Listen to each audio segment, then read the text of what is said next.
Hey everybody, thanks for watching the VSO Gun Channel. We're in the garage today before we go to the shooting component of this video because I wanted to find a place that wasn't so windy. You can even hear the wind beating off the side of the building. So this may not be the greatest day to do this, but we're gonna do it anyway. I wanted to talk about AR-15 pistols, specifically shorty AR-15 pistols today, because I want to talk about them in terms of a PDW type weapon that we can use for defensive purposes. So the wind and the sales of the cool factor of the AR-15 pistol really kind of blew out about a year ago when the ATF decreed that you weren't allowed to shoulder the darn thing because it constitutes a reclassification of the firearm. We don't agree with that rule here, but until that's overturned, we're basically stuck with it, so we're going to live under it.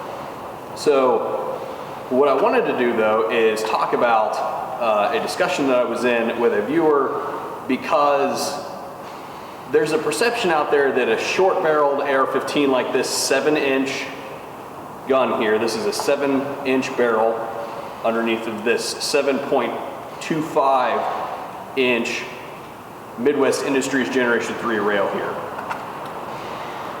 Pistols like this, the perception is that this gun is, for all intents and purposes, worthless outside of 50 yards. And I don't think that that's true. We're going to go out today and figure out just what we can do with it. Like I said, it's a really, really windy day.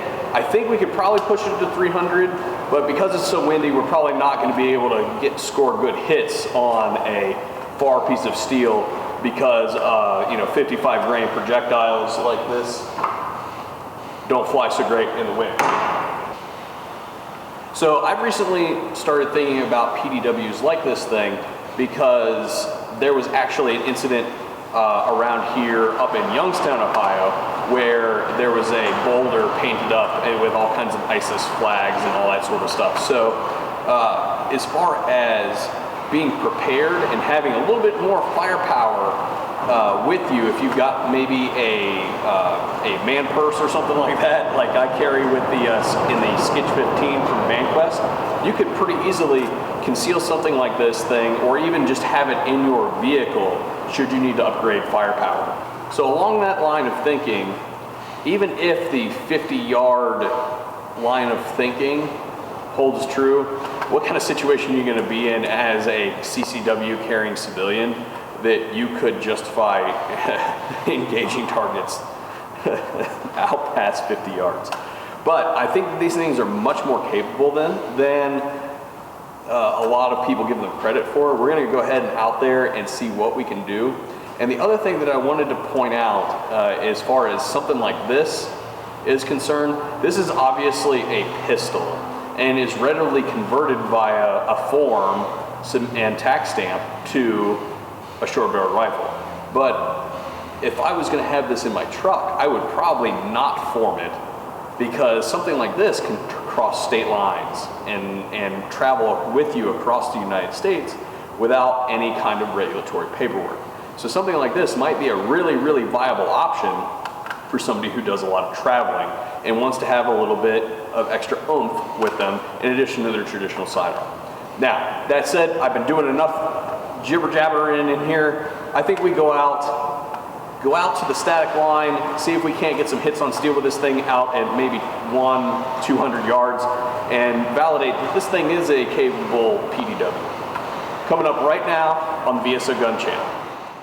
One of the things that you guys are going to be seeing, and this is why we had this ACOG on this gun, is to be able to get a little bit of magnification and reach out there. We're also going to be using this red lead sled here to support the firearm for us so that we don't have to stabilize the gun ourselves. We can operate it with one hand.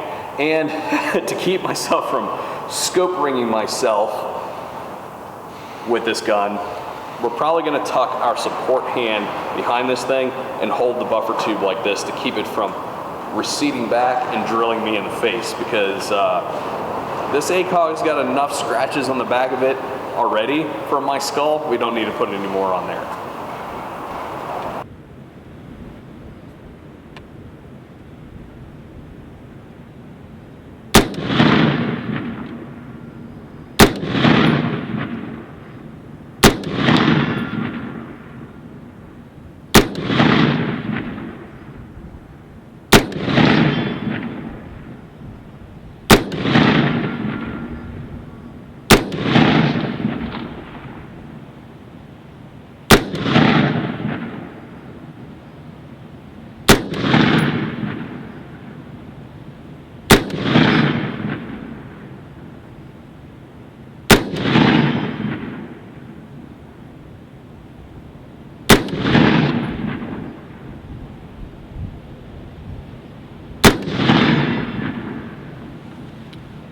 All right, let's go ahead and move the drone up a little bit.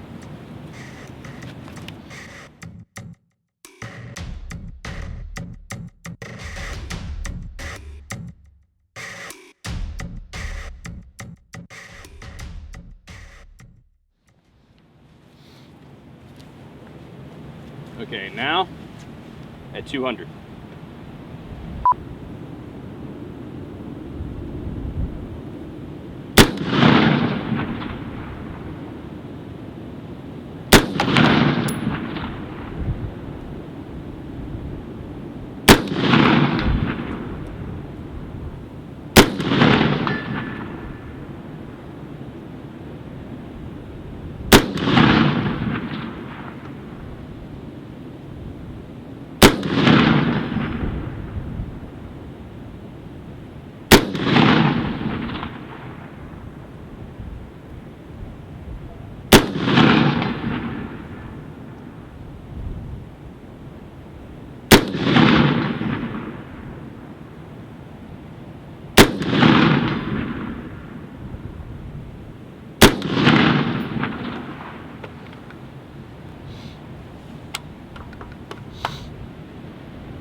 Whew.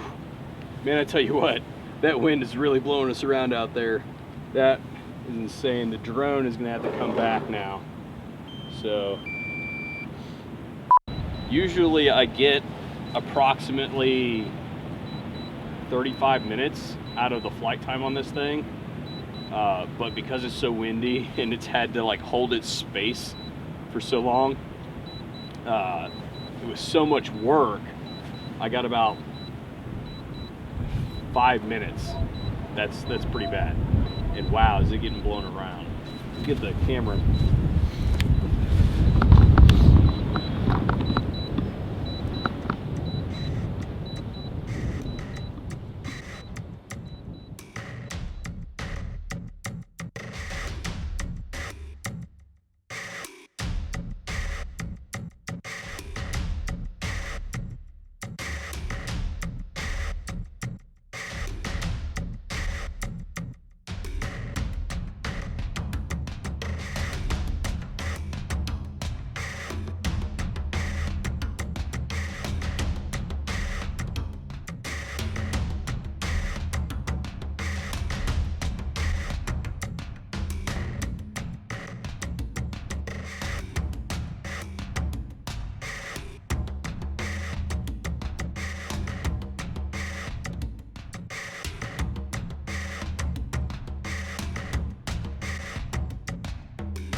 So yeah, that was kind of silly out there with these high winds.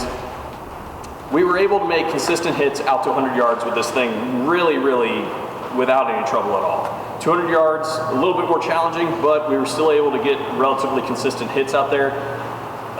The big challenge there was the wind drift. We're talking about 20-mile-per-hour winds here, 55 grains out of a 7-inch barrel.